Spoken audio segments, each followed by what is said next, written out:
가을볕이 거실 창으로 비스듬히 쏟아져 들어오는 추석 아침이었습니다. 분명 명절인데도 집안은 찬물을 끼얹은 듯 조용했지요. 저는 동이 트기도 전인 새벽 5시부터 일어나 몸을 움직였습니다. 나이가 드니 잠이 줄기도 했지만 자식들이 온다는데 어미가 늦잠을 잘 수는 없는 노릇이니까요. 뻣뻣한 허리를 두드리며 부엌으로 나가 가장 먼저 쌀부터 씻어 밥을 안쳤어요. 햅쌀로 지은 밥에서 구수한 냄새가 온 집안에 퍼져나갔습니다. 이 집은 제 평생의 역사가 담긴 곳입니다. 23세 시집와 남편과 함께 벽돌 한 장, 기와장 하나, 우리 손으로 올린 2층 양옥집이지요. 1층에서는 저희 부부가 살고 2층은 나중에 아들놈 장가가면 살림 내주려고 일부러 넓게 빼두었습니다. 남편이 10년 전 먼저 세상을 뜨고 나서는 저 혼자 이 넓은 집을 지키고 있어요. 그래도 명절만큼은 자식들 웃음소리로 집안을 채워야 한다는 생각에 고된 줄도 모르고 음식을 장만했습니다. 냉장고에서 어제 미리 재워둔 소갈비를 꺼내 냄비에 안치고 정성껏 다져놓은 고기와 두부로 동그랑땡을 부치기 시작했어요. 기름이 자글자글 끓는 소리가 적막한 집안에 울려 퍼지니 그나마 사람 사는 집 같다는 생각이 들더군요. 호박전, 동태전, 꼬치전까지 아들 정태가 좋아하는 것들로만 푸짐하게 부쳐냈습니다. 며느리 보배는 달달한 잡채를 좋아하니 시금치랑 버섯도 듬뿍 넣고 당면을 삶아 무쳤지요. 이 많은 걸 누구 코에 붙이나 싶다가도 그래도 잘 먹는 모습 보면 좋지 않은 마음에 저절로 손이 바빠졌습니다. 어느덧 상다리가 휘어질 만큼 음식을 다 차리고 나니 오전 9시가 훌쩍 넘었어요. 보통 이 시간이면 도착해서 시끌벅적할 텐데 아무런 기별이 없었습니다. 혹시 차가 막히나 싶어 텔레비전을 켜니 고속도로마다 차들이 거북이 걸음을 하고 있더군요. 오죽하면 오죽할까. 바쁜데 시간 내서 오는 것만도 고맙지. 저는 그렇게 스스로를 다독이며 소파에 앉아 아들 내외를 기다렸습니다. 시간은 무심하게 흘러갔어요. 10시가 되고 11시가 되고 정오가 가까워졌습니다.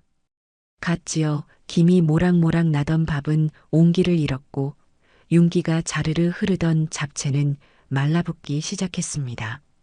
저는 혹시나 하는 마음에 현관문 쪽을 몇 번이나 쳐다봤는지 모릅니다. 귀를 기울여 봐도 자동차 소리 하나 들리지 않았어요. 결국 참지 못하고 아들에게 전화를 걸었습니다. 신호는 한참 동안 이어지다 뚝 끊겨버리더군요. 다시 걸어봐도 받지를 않았습니다. 가슴 한구석이 서늘해지는 기분이었어요. 그렇게 초조하게 기다리던 제게 온 것은 아들의 목소리가 아니라 며느리에게서 온 짧은 문자 메시지 하나였습니다. 띵하는 소리에 반가운 마음으로 휴대폰을 집어들었지요. 어머니, 죄송해요.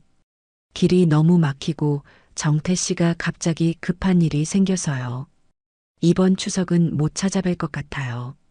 내년에 2배로 효도할게요. 사랑해요, 어머니. 저는 그 메시지를 몇 번이고 되읽어 보았습니다. 붉은 하트 모양까지 붙여가며 보낸 그 글자들 어디에서도 진심 어린 미안함은 찾아볼 수 없었어요. 그저 의무적으로 보내는 변명, 그 이상도 이하도 아니었습니다. 작년에도 재작년에도 똑같은 말을 들었던 것 같아요. 내년에는 2배로 효도할게요. 그 내년은 대체 언제 오는 것인지 헛웃음이 나왔습니다. 2배는커녕 반이반이라도 해봤으면 소원이 없겠다는 생각이 들었지요. 저는 한참 동안 텅 빈 거실에 홀로 앉아 있었습니다. 푸짐하게 차려진 명절상은 마치 저를 조롱하는 것 같았어요. 이 많은 음식을 이제 어찌해야 할까요? 갑자기 온몸에 힘이 쭉 빠져나가는 기분이었습니다. 저는 더 이상 기다리지 않았습니다. 묵묵히 일어나 부엌으로 가 서랍에서 비닐팩과 반찬통을 꺼냈습니다. 그리고는 식탁 위에 놓인 음식들을 하나씩 담기 시작했어요. 갈비찜, 잡채, 각양각색의 전들.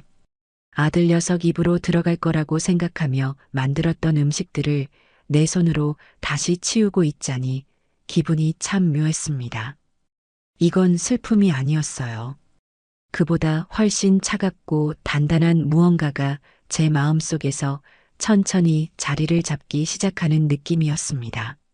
저는 그날 저녁 혼자서 식은 밥에 식은 반찬을 놓고 꾸역꾸역 저녁을 먹었습니다. 텔레비전에서는 온 가족이 모여 웃음꽃을 피우는 명절 특집 프로그램이 나오고 있었지만 제게는 그저 다른 세상 이야기일 뿐이었어요.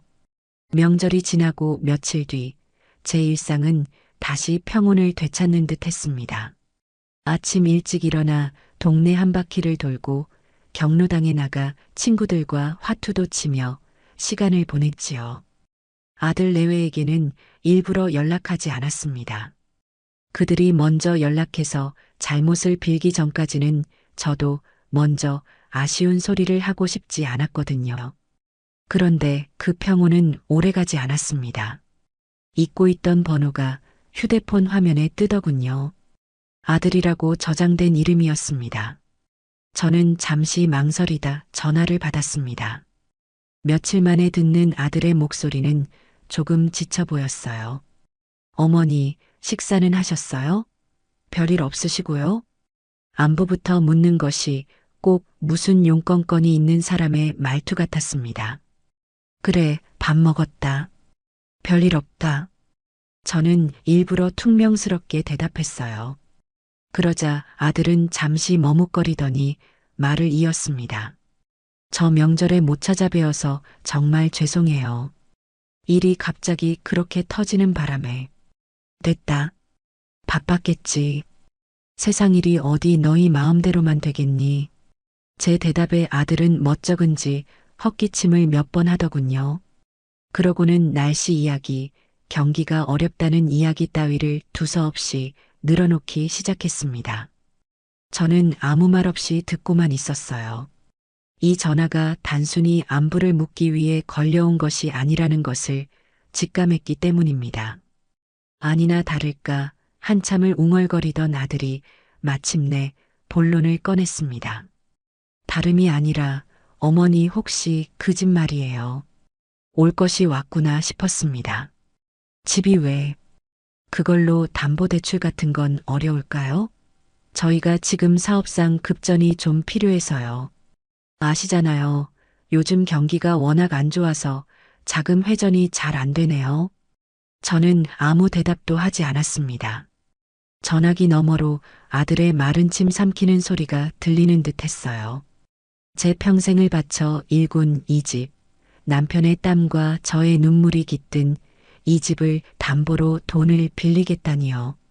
명절에 얼굴 한번 비추지 않은 녀석이 대뜸 전화해서 한다는 소리가 고작 돈 이야기였습니다. 안 된다. 저는 단호하게 말했어요. 제 목소리가 저도 모르게 차갑게 나갔습니다. 어머니, 하지만 저희 정말 급해서 그래요. 금방 갚을 수 있어요. 이자도 꼬박꼬박 낼 거고요. 제발 한 번만 도와주세요. 아들의 목소리가 다급해졌습니다. 하지만 저는 마음을 바꾸지 않았어요. 한 번이 두 번 되고 두 번이 세 번 되는 법입니다. 이 집까지 저당 잡혀 길바닥에 나앉을 수는 없는 일이었지요. 제가 계속해서 안 된다는 말만 반복하자 아들은 깊은 한숨을 내쉬더니 이렇게 말했습니다. 잠시만요, 어머니. 보배가 통화하고 싶대요. 저는 그 말을 듣는 순간 일이 더 귀찮아지리라는 것을 직감했습니다. 아들놈은 제게 씨알도 안 먹히니 이제 며느리를 내세워 저를 구슬리려는 속셈이겠지요. 아니나 다를까 수화기 너머로 앙칼진 며느리의 목소리가 들려왔습니다. 어머니, 저희 때문에 속상하셨죠? 죄송해요. 아들과는 다르게 보배는 처음부터 싹싹하게 나오더군요. 하지만 그 목소리에는 계산적인 의도가 빤히 비쳐 보였습니다. 그래, 속상했다. 아주 많이. 네, 그러실 거예요. 저희가 정말 잘못했어요. 그런데 어머니, 제가 곰곰이 생각해 봤는데요. 역시나 서론이 길었습니다. 뭘 생각해 봤는데? 대출은 절차도 복잡하고 이자도 아깝잖아요. 저희가 이자 낼 돈으로 차라리 어머니 용돈을 더 드리는 게 낫지 않겠어요? 저는 코웃음을 쳤습니다. 용돈은커녕 자기들 명절 용돈 타갈 궁리만 하는 것들이 무슨 소리를 하는 건지. 며느리는 제 반응은 아랑곳하지 않고 자기 할 말을 쏟아냈습니다. 어차피 그 집 나중에 저희 주실 거 아니에요? 정태 씨가 어머니 하나뿐인 아들이잖아요. 그러니까 이참에 그냥 저희 앞으로 명의를 이전해 주시면 어떨까 해서요. 저는 제 귀를 의심했습니다. 지금 뭐라고 하는 건가요? 집을 담보로 대출을 해달라는 것도 모자라 아예 집의 명의를 넘겨달라니요. 이건 부탁이 아니라 강탈이나 다름없었습니다. 며느리는 숨 쉴 틈도 주지 않고 말을 이어갔어요. 그럼 저희가 그걸로 사업 자금도 깔끔하게 해결하고요. 나중에 상속세나 증여세 문제도 훨씬 간단해져요. 요즘은 미리미리 증여하는 게 똑똑한 거라고 하더라고요. 어머니도 신경 쓰시리라나 더니까 좋잖아요. 저희가 평생 잘 모실게요, 어머니. 평생 잘 모신다는 그 말이 제 귀에는 집만 넘겨주면 평생 볼 일 없을 거다라는 말로 들렸습니다. 명절에 밥 한 끼 먹으러 오는 것도 귀찮아하는 것들이 대체 무엇으로 저를 모시겠다는 걸까요? 온몸의 피가 차갑게 식는 기분이었습니다. 그동안 쌓여왔던 서운함과 배신감이 한꺼번에 터져 나오는 것 같았어요. 수화기 너머에서는 며느리가 계속해서 조잘거리고 있었습니다. 명의를 이전하면 얼마나 좋은지 자기 친구는 벌써 그렇게 해서 세금을 몇 천만 원이나 아꼈다느니 하는 소리들이었지요. 저는 더 이상 듣고 있을 필요가 없었습니다. 마음속에서 무언가 단단하게 결심이 서는 순간이었어요. 저는 며느리의 말을 끊고 나지막하지만 분명한 목소리로 말했습니다. 내가 왜? 한마디였습니다. 하지만 그 안에는 제 평생의 자존심과 분노가 모두 담겨 있었지요. 전화기 너머의 며느리가 순간 할 말을 잃은 듯 조용해졌습니다. 아마 제가 이렇게 단칼에 거절하리라고는 상상도 못했겠지요. 늘 자식이라면 껌뻑 죽고 해달라는 건 어떻게든 해주려고 애썼던 엄마였으니까요. 네, 어머니? 당황한 며느리가 되묻는 소리가 들렸지만 저는 더 이상 대꾸하지 않았습니다. 그냥 그대로 통화 종료 버튼을 눌러버렸어요. 시끄럽게 울리던 전화기가 잠잠해지자 집안에는 다시 무거운 침묵이 내려앉았습니다. 저는 거실 소파에 힘없이 주저앉아 창밖을 바라보았습니다. 이제 곧 해가 지려는지 하늘이 붉게 물들고 있었어요. 저는 눈물 한 방울 흘리지 않았습니다. 대신 제 안에서 차가운 분노가 불꽃처럼 타오르는 것을 느꼈습니다. 내 집입니다. 내 인생입니다. 그 누구도 심지어 내 배 아파 낳은 자식이라도 함부로 휘두르게 내버려 두지는 않을 겁니다. 그 결심이 서자 오히려 마음이 편안해졌습니다. 그래요. 이제부터 시작이었습니다. 내 것을 지키기 위한, 그리고 나 자신을 지키기 위한 싸움의 시작 말입니다. 전화를 끊고 난 후 한동안 손에 플라스틱 덩어리가 된 휴대폰을 쥐고 있었습니다. 방금 전까지 아들 내외의 목소리가 흘러나오던 그 작은 기계가 갑자기 생경하게 느껴졌어요. 집안은 물을 먹은 솜처럼 무거운 침묵에 잠겨 있었습니다. 제가 내뱉은 내가 왜? 라는 마지막 말이 공기 중에 떠다니다 벽에 부딪혀 부서지는 것만 같았지요. 그건 질문이 아니었습니다. 그건 거절이었고 경고였으며 제 남은 인생을 건 선전포고와도 같았어요. 저는 소파에서 일어나 1층 거실을 천천히 걸어 다녔습니다. 제 발소리가 유난히 크게 울리는 듯 했어요. 10년 전 남편이 세상을 떠난 후로 이 집은 줄곧 저 혼자의 공간이었습니다. 하지만 단 한 번도 이 집이 이렇게 텅 비어 있다고 느껴본 적은 없었어요. 언제나 보이지 않는 무언가로 가득 차 있었지요. 언젠가는 돌아올 아들을 향한 기대감, 명절이면 북적일 거라는 헛된 희망, 그리고 그 모든 것을 배신당하면서도 놓지 못했던 어미로서의 미련 같은 것들로 말입니다.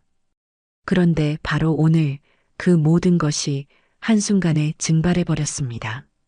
며느리의 그 뻔뻔한 한마디가 제 안에 있던 마지막 미련의 끈을 가위로 싹둑 잘라내 버린 것이지요. 벽에 걸린 낡은 괴종시계가 째깍, 째깍 소리를 내며 시간을 알리고 있었습니다.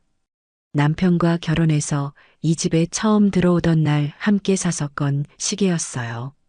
저 시계 아래서 아들 정태가 태어났고 자랐고 자기 가정을 꾸려나갔습니다. 저는 낡은 소파에 손을 얹어 보았어요.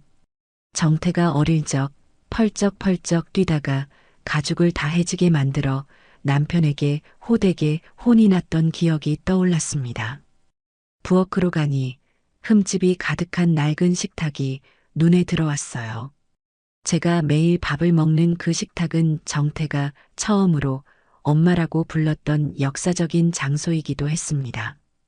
이 집의 모든 물건에는 제 삶과 남편의 흔적, 그리고 아들과의 추억이 먼지처럼 내려앉아 있었어요. 하지만 이제 그 추억들은 더 이상 따뜻하게 느껴지지 않았습니다. 오히려 차가운 칼날이 되어 제 가슴을 베는 듯 했어요. 그 모든 희생과 사랑의 결과가 고작 세금 아까우니 집 명의를 넘겨달라는 소리로 돌아왔으니까요. 저는 2층으로 올라가는 계단 앞에 섰습니다. 삐걱거리는 나무 계단을 한 칸 한 칸 밟고 올라갔어요. 정태 부부가 짐을 놓아둔다는 핑계로 거의 창고처럼 쓰는 그 방 앞에 서자 굳게 닫힌 문틈으로 먼지 냄새가 새어 나오는 것 같았습니다. 명의를 넘겨받으면 평생 잘 모시겠다고요? 자기들 살림살이 하나 제대로 건사하지 않아 이 방을 온통 먼지 구덩이로 만들어 놓은 것들이 대체 뭘 어떻게 모시겠다는 건지 기가 막혔습니다. 저는 그 문을 열어보지 않았어요. 대신 차갑게 식은 결심을 더욱 단단히 굳혔습니다. 저 문 안의 것들은 더 이상 제 추억의 일부가 아니었어요. 그저 제 집에 무단으로 방치된 주인을 잘못 만난 짐 덩어리일 뿐이었습니다. 그날 밤 저는 잠을 이룰 수가 없었습니다. 천장에 달린 낡은 형광등 무늬를 하염없이 바라보며 뒤척였지요. 잠이 오지 않는 밤은 늘 그렇듯 기억의 홍수를 몰고 왔습니다. 잊고 지냈던, 아니 잊으려고 애썼던 과거의 장면들이 파노라마처럼 눈앞을 스쳐 지나갔어요. 아들 정태가 대학에 합격했을 때가 생각났습니다. 남편의 월급만으로는 등록금을 대기가 벅찼지요. 저는 고민 끝에 장롱 깊숙이 넣어두었던 비단함을 꺼냈습니다. 그 안에는 시어머니께서 돌아가시며 제 손에 쥐어주신 작은 금반지가 들어 있었어요. 새아가 나중에 정말 힘들 때 요긴하게 쓰거라 하시던 시어머니의 목소리가 귓가에 맴도는 듯 했습니다. 저는 며칠을 망설이다 결국 그 반지를 들고 금은방으로 향했어요. 차가운 저울 위에 올려진 반지가 헐값에 팔려나가는 것을 보며 남몰래 눈물을 삼켰습니다. 그렇게 마련한 돈으로 등록금 고지서를 들고 은행에 갔던 날, 제 통장은 가벼워졌지만 아들의 미래는 무거워졌다고 믿었습니다. 그깟 반지 하나보다 아들의 앞날이 100배, 1000배는 더 중요했으니까요. 정태가 결혼을 하겠다고 보배를 데리고 왔을 때도 마찬가지였습니다. 번듯한 아파트 전세라도 얻어주고 싶은 게 부모 마음이었지요. 하지만 저희 형편의 서울의 아파트 전세금은 감당할 수 없는 돈이었습니다. 아들 내외는 뭐가 그리 불만인지 입이 대빨 나와 있었고 저는 그 모습을 보는 내내 가슴이 미어졌습니다. 결국 남편과 상의 끝에 제가 평생 푼푼히 모아 붓던 갯돈을 깨기로 결정했어요. 20명의 개원들 중 제가 첫 순서로 갯돈을 타던 날 그 돈으로 뭘 할까 남편과 밤새 이야기하며 설렜던 기억이 생생합니다. 춘심이네는 그 돈으로 가게를 넓혔고 영희 엄마는 딸내미 유학 자금을 보탰지요. 저는 언젠가 남편과 따뜻한 남쪽 나라로 여행이나 한번 가볼까 생각했었는데 그 꿈은 아들의 전세금으로 고스란히 넘어갔습니다. 그 돈을 넘겨주던 날 며느리 보배는 고맙다는 말 대신 이걸로는 강남은 어림도 없겠네요. 어머니라고 말하며 입술을 삐죽였습니다. 그때 알아봤어야 했는데 저는 그저 세상 물정 모르는 어린애의 투정이라고만 생각하고 넘겼던 것이 화근이었어요. 남편이 갑자기 쓰러져 병원 신세를 졌을 때도 있었습니다. 병원비는 눈덩이처럼 불어났고 저는 남편 병간호를 하랴 돈을 구하러 다니랴 정신이 없었지요. 그때 정태는 회사 일이 바쁘다는 핑계로 병원에 얼굴 한번 제대로 비추지 않았습니다.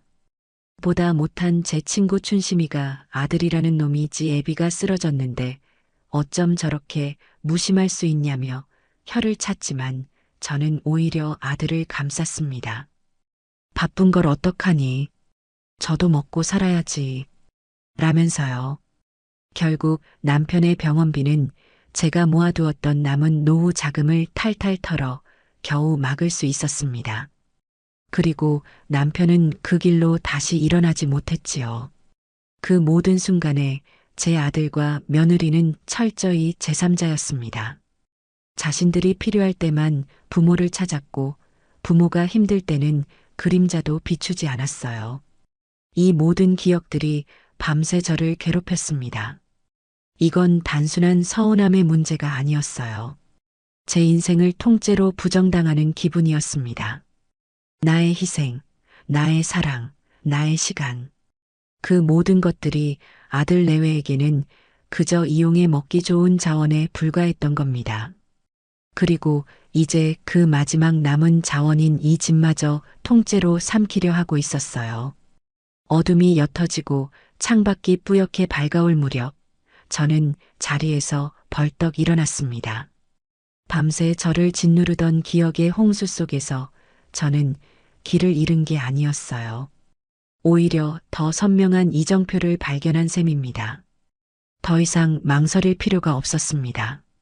저는 수화기를 들고 익숙한 번호를 눌렀어요. 시장에서 40년 넘게 생선 장사를 하며 잔뼈가 굵은 제 오랜 친구 춘심이의 번호였습니다. 여보세요? 새벽부터 장사 준비를 하는지 춘심이의 목소리는 활기찼습니다. 나 옥자야, 춘심아. 제 가라앉은 목소리에 춘심이는 금방 무언가 일이 있다는 것을 눈치챘습니다. 왜 그래, 옥자야? 아침부터 목소리가 왜 그 모양이야? 어디 아파? 아니, 그게 아니라. 저는 지난밤부터 저를 괴롭혔던 이야기를 털어놓기 시작했습니다. 명절에 오지도 않은 이야기부터 대출을 해달라더니 결국엔 집 명의를 넘겨달라고 한 이야기까지. 제 이야기가 길어질수록 수학이 넘어 춘심이의 숨소리가 거칠어지는 것이 느껴졌습니다. 제 말을 다 듣고 난 춘심이는 버럭 소리를 질렀어요. 이런 쳐 죽일 놈들을 봤나? 그걸 자식이라고 아직도 끼고 있는 거야? 야, 김옥자. 정신 똑바로 차려. 너 그러다 그 집까지 뺏기고 길바닥에 놔앉는다. 춘심이의 호통은 오히려 제 정신을 번쩍 들게 만들었습니다. 그래서 어떡 하면 좋으냐, 춘심아. 내가 뭘 어떻게 해야 할지 모르겠다. 뭘 어떻게. 당장 그놈들 방부터 빼버려. 짐짝들 싹 다 끄집어내서 길바닥에 내놓으라고. 빈 방으로 만들어놔야 다른 생각을 못하는 거야. 쓸데없는 것들은 치워야 파리가 안 꼬이는 법이라고 내가 몇 번을 말했어. 친구의 거칠지만 명쾌한 말이 제 가슴에 와서 박혔습니다. 그래요. 비워내야 했습니다. 아들에 대한 헛된 미련도, 며느리에 대한 일말의 기대도, 그리고 저 2층에 쌓여있는 저들의 짐까지도요. 모든 것을 비워내야 제가 살 수 있었습니다. 알았다, 춘심아. 너 말대로 해야겠다. 고맙다, 친구야. 전화를 끊고 저는 곧장 서랍을 열어 돋보기 안경과 작은 수첩을 꺼냈습니다. 그리고는 114에 전화를 걸어 동네 이삿짐 센터와 짐 보관 창고의 전화번호를 물어보기 시작했어요.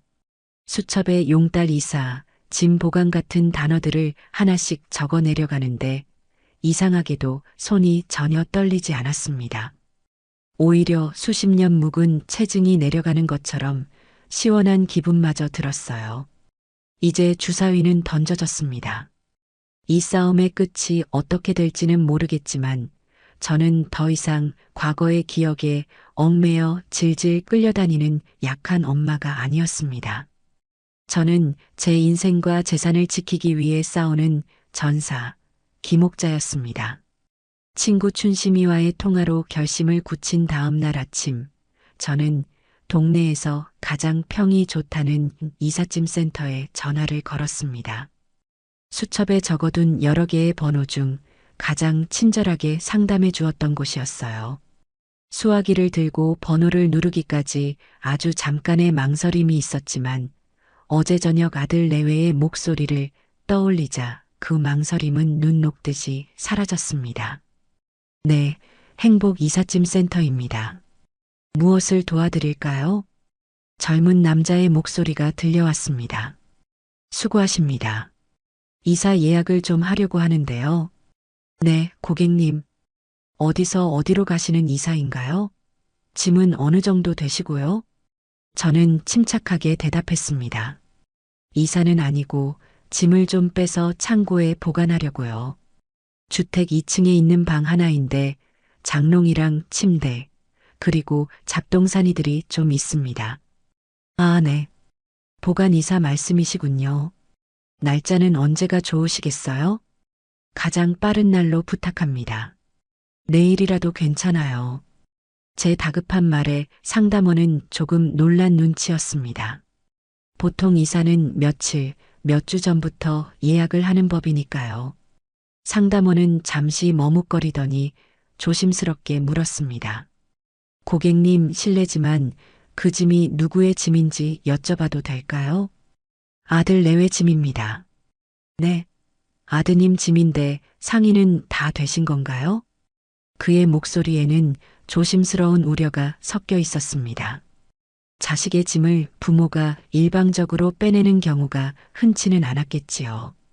저는 그 우려를 단번에 잘라냈습니다. 내 집에 내 허락 없이 들어와 있는 짐입니다. 집 주인이 빼겠다는데 무슨 다른 사람의 상의가 필요한가요? 비용은 전부 제가 지불할 겁니다. 예약이 안 된다면 다른 곳을 알아보지요. 제 단호하고 서슬퍼런 목소리에 상담원은 더 이상 묻지 않았습니다. 아, 아닙니다, 고객님. 당연히 가능합니다. 그럼 내일 오전 10시로 예약해 드리겠습니다. 주소가 어떻게 되시죠? 저는 또박또박 저희 집 주소를 불러주고 전화를 끊었습니다. 모든 것이 일사천리로 진행되고 있었어요. 전화를 끊고 나니 심장이 평소보다 조금 빨리 뛰는 것이 느껴졌습니다. 이건 불안감이 아니었어요. 이제 정말 돌이킬 수 없는 강을 건넜다는 일종의 비장한 흥분 상태에 가까웠습니다. 결전의 날을 앞두고 저는 2층 방을 정리하기 시작했습니다. 이삿짐 센터 직원들이 오기 전에 제 손으로 먼저 정리를 해두어야겠다는 생각이 들었어요. 굳게 닫힌 방문을 열자 훅 하고 퀴퀴한 먼지 냄새가 코를 찔렀습니다. 몇 년 동안 환기 한번 제대로 시키지 않은 방의 공기는 무겁고 탁했어요. 방 안은 그야말로 아수라장이었습니다. 침대 위에는 입던 옷가지들이 아무렇게나 널브러져 있었고 화장대 위에는 뚜껑도 닫지 않은 화장품들이 말라붙어 있었습니다. 바닥에는 읽다 만 잡지책과 과자 봉지 같은 쓰레기들이 굴러다녔지요. 저는 고무장갑을 끼고 창문부터 활짝 열었습니다. 가을의 신선한 공기가 밀려 들어오자 그제야 숨통이 좀 트이는 것 같았어요. 저는 가장 먼저 장롱문을 열어보았습니다. 그리고는 할 말을 잃고 말았어요. 장롱 안에는 온갖 명품 쇼핑백과 함께 태그도 떼지 않은 새 옷들이 가득 걸려 있었습니다. 사업이 어려워 급전이 필요하다던 며느리의 말이 떠올랐습니다. 그 말이 거짓말이라는 것을 확인하는 순간이었지요. 한쪽 구석에 놓인 가죽 가방을 무심코 들어보았는데 안에서 백화점 영수증이 하나 툭 떨어졌습니다. 돋보기 안경을 쓰고 들여다보니 가방 하나의 가격이 자그마치 제 한 달 연금을 훌쩍 넘는 금액이었어요. 저는 그 영수증을 가만히 바라보았습니다. 분노가 치밀어 오르기보다는 오히려 마음이 차분해지는 것을 느꼈습니다. 그래, 이 사람들은 원래 이런 사람들이었던 겁니다. 저 혼자만 모르고 있었을 뿐이지요. 저는 묵묵히 박스를 가져와 장롱 속의 옷가지들을 쓸어 담기 시작했습니다. 비싼 옷이건 싼 옷이건 가리지 않았어요. 제게는 그저 공간만 차지하는 짐 덩어리일 뿐이었습니다. 화장대 서랍을 여니 그 안에는 각종 귀금속과 액세서리들이 뒤엉켜 있었습니다. 제가 결혼할 때 남편에게 선물했던 시계, 정태 돌 때 맞춰준 금반지 그런 것들은 하나도 없었어요. 전부 자기들이 번 돈으로 산 번쩍이는 물건들 뿐이었습니다. 서랍 한 구석에서 낡은 통장 하나를 발견했어요. 혹시나 해서 열어보니 예전에 정태가 잠시 이 집에 살 때 썼던 공과금 통장이었습니다. 마지막 페이지에는 잔액 부족이라는 글씨와 함께 제가 대신 내주었던 가스요금과 전기요금 이체 내역이 선명하게 찍혀 있었어요. 저는 그 통장을 조용히 제 주머니에 챙겼습니다. 언젠가 쓸모가 있을지도 모를 일이니까요. 짐을 싸는 내내 저는 단 한순간도 망설이지 않았습니다. 이것은 자식의 물건을 정리하는 어미의 마음이 아니었어요. 내 집에 무단 점거한 세입자의 짐을 치우는 집주인의 마음이었습니다. 이 방에 쌓여있는 물건들은 더 이상 추억이 아니었습니다. 그것들은 아들 내외의 무심함과 이기심, 그리고 저에 대한 기만의 증거물들이었습니다. 박스가 하나씩 채워져 방 한 구석에 쌓여갈수록 제 마음속에 응어리져 있던 무언가도 함께 정리되는 기분이었습니다.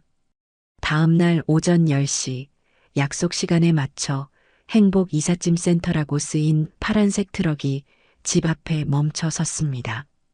건장한 남자 2명이 내려 저에게 깍듯이 인사를 했어요.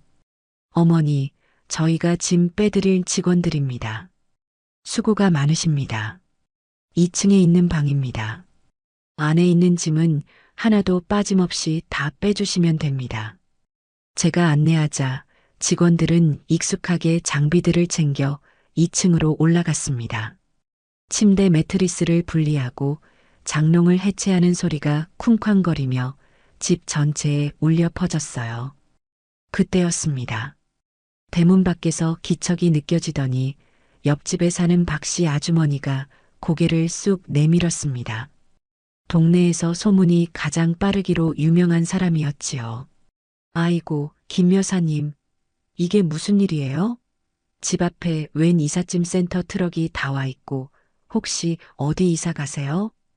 박씨 아주머니의 눈은 호기심으로 반짝이고 있었습니다. 저는 잠시의 망설임도 없이 차분하게 대답했어요. 이사 가는 거 아닙니다. 2층 방 좀 치우려고요. 2층 방이요? 아드님 방 아니에요? 아이고, 그럼 아드님이 분가해서 완전히 나가는 거예요? 어머머, 잘 됐네. 진작 나갔어야지. 박 씨 아주머니는 자기가 더 신이 난 듯 호들갑을 떨었습니다. 저는 그 호들갑을 단호하게 끊어냈습니다. 그런 거 아니고 방을 안 쓰길래 비워두려는 겁니다. 쓸데없는 짐이 너무 많아서요. 그래야 방을 다른 용도로라도 쓰지요. 제 무심한 말투에 박 씨 아주머니는 잠시 할 말을 잃은 듯 보였습니다. 더 캐물을 틈을 주지 않겠다는 제 의도를 알아차린 것이겠지요. 아, 네, 그러시구나. 집이 훨씬 넓어지겠네요. 그렇게 말꼬리를 흐린 박 씨 아주머니는 뻘쭘하게 자기 집으로 돌아갔습니다. 저는 그 뒷모습을 보며 생각했어요. 이제 곧 동네에 이상한 소문이 돌기 시작하겠지요.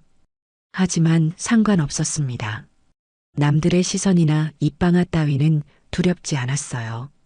직원들은 약 1시간 만에 2층 방의 모든 짐을 트럭에 실었습니다. 침대, 장롱, 책상, 그리고 제가 밤새 쌌던 수십 개의 박스까지 모든 것이 빠져나간 방은 텅 비어 있었습니다.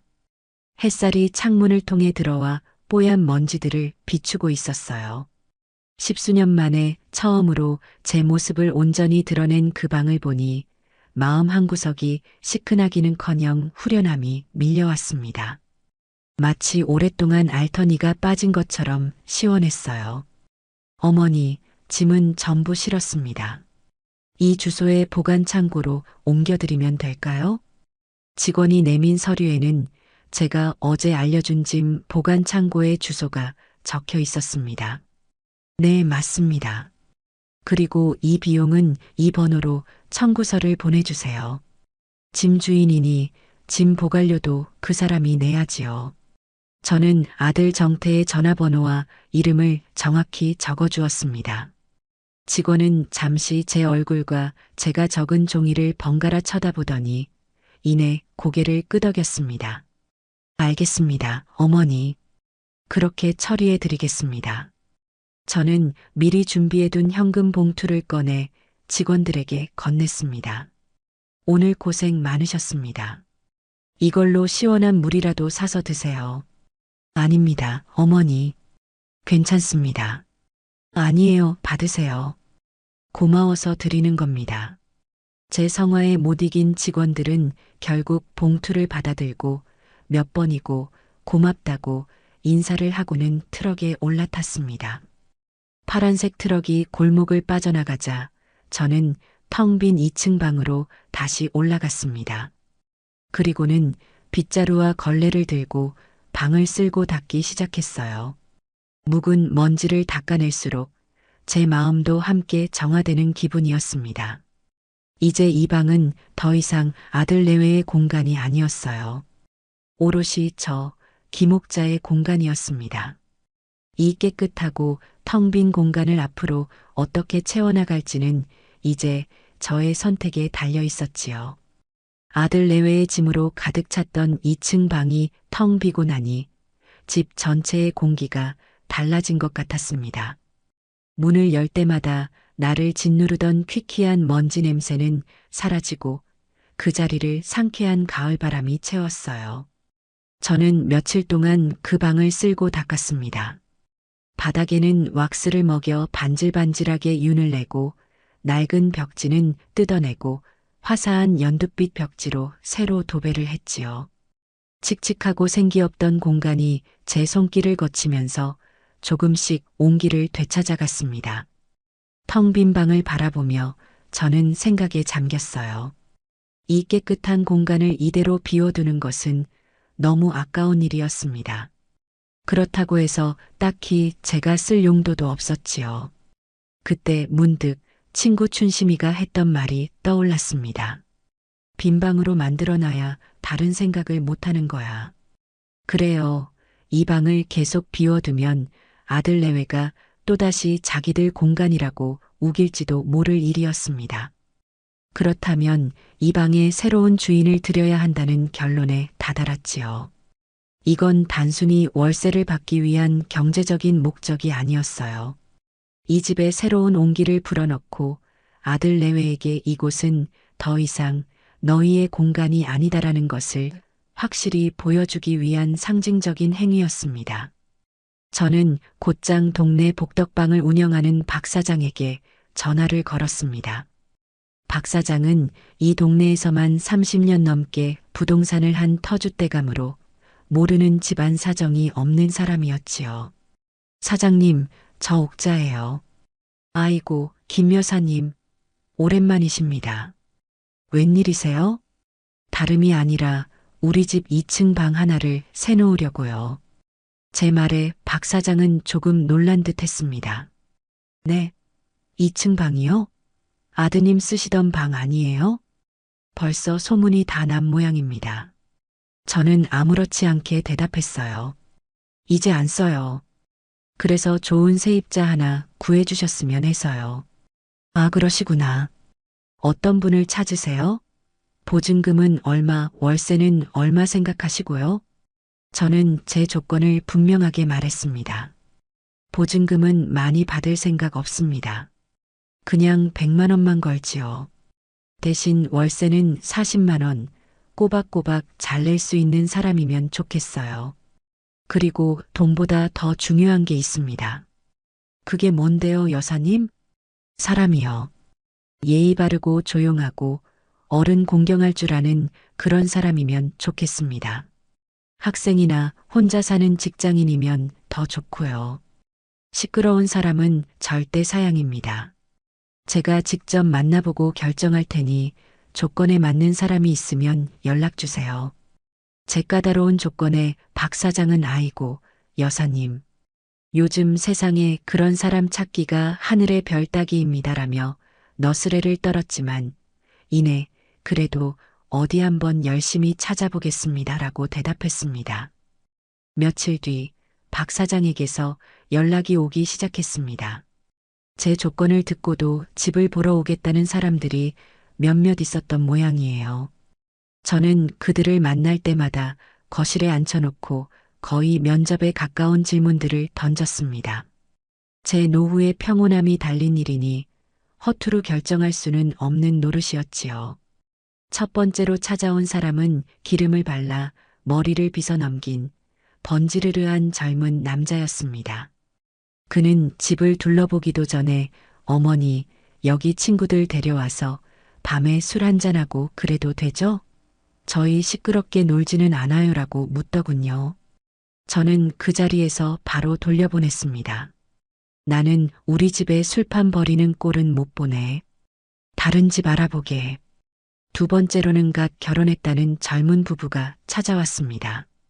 그들은 방을 보더니 자기들끼리 속닥거리기 시작했어요.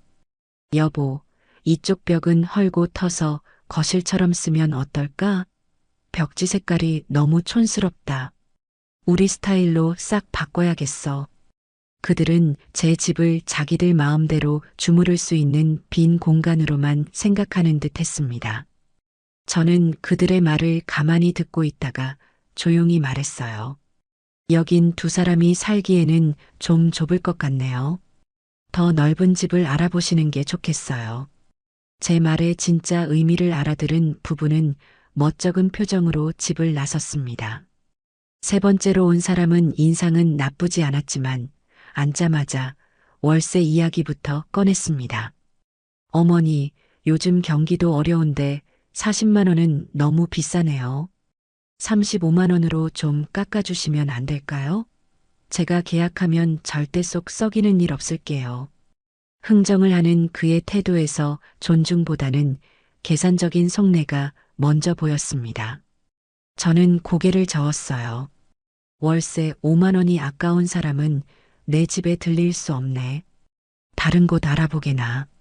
몇 번의 퇴짜 끝에 박 사장은 김 여사님, 눈이 너무 높으신 거 아니에요? 라며 볼멘 소리를 했습니다. 저는 아무나 들여서 속 썩느니 차라리 비워두는 게 낫지, 안 그런가요?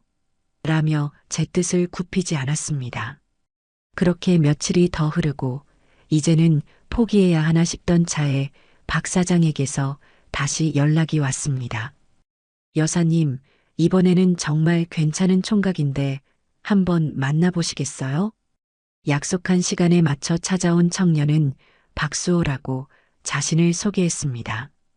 단정한 옷차림에 안경 너머의 눈빛이 선하고 총명해 보였어요. 그는 현관에 들어서면서부터 안녕하세요, 어르신. 찾아뵙게 되어 영광입니다라며 깍듯하게 허리를 숙여 인사했습니다. 첫인상부터 앞서 만났던 사람들과는 격이 달랐지요. 저는 수호 학생을 거실 소파에 앉히고 따뜻한 차를 한 잔 내주었습니다. 그는 두 손으로 찻잔을 공손히 받아들었어요. 학생은 어디서 공부해요? 네, 어르신. 근처 한국대학교 대학원에서 역사를 공부하고 있습니다. 그래요? 부모님은 어디 계시고? 부모님은 두 분 다 부산에 계십니다. 저는 어릴 때부터 할머니 손에 자랐는데 얼마 전에 할머니께서 요양원에 들어가셔서 지낼 곳을 새로 구하는 중입니다. 그의 말에 마음 한구석이 짠해졌습니다. 저 역시 홀로 지내는 처지라 그의 외로움이 남일 같지 않게 느껴졌어요. 그렇구나. 할머니께는 자주 연락드리고? 네, 그럼요.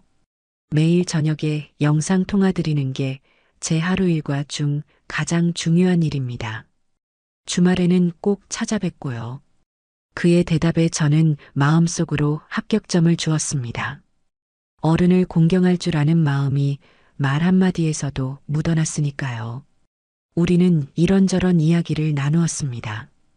역사 공부가 얼마나 재미있는지, 요즘 젊은이들은 무슨 생각을 하고 사는지, 수호 학생은 제 질문에 막힘없이 그리고 진심을 담아 대답해 주었습니다. 그의 이야기를 듣고 있으니 제 아들 정태와는 참 다른 사람이라는 생각이 들었어요. 한참 이야기를 나눈 뒤에야 저는 수호 학생을 데리고 2층 방으로 올라갔습니다. 깨끗하게 정돈된 방을 본 수호 학생의 눈이 동그래졌어요. 우와, 어르신. 방이 정말 깨끗하고 좋네요. 햇볕도 잘 들고요. 학생이 마음에 든다니 다행이네. 여기서 지내도 괜찮겠어요? 네, 그럼요. 저야말로 영광입니다. 이렇게 좋은 방을 구하게 될 줄은 몰랐어요. 수호 학생은 진심으로 기뻐하는 듯 했습니다. 저는 그 자리에서 바로 결정을 내렸습니다. 그럼 우리 계약합시다. 보증금 100만 원에 월세 40만 원 괜찮겠어요? 네, 물론입니다, 어르신. 정말 감사합니다. 대신 조건이 하나 있어요. 네, 말씀하세요. 앞으로 나를 그냥 집주인 할머니라고 생각하지 말고 진짜 할머니라고 생각해주면 좋겠어요. 가끔 같이 밥도 먹고 말동무도 되어주고. 그거 해줄 수 있겠어요?